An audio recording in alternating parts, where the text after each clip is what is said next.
C Joseph Vijay எனும் நான்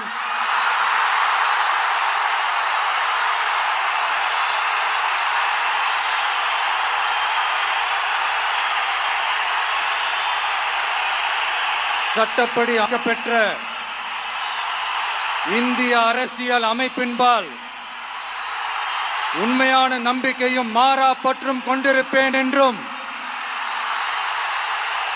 இந்திய நாட்டின் ஒப்பில்லாத முழு முதல் ஆட்சியையும் ஒருமையையும் நிலை நிறுத்துவேன் என்றும் தமிழ்நாட்டு அரசின் முதலமைச்சராக உண்மையாகவும் உளச்சான்றின்படியும்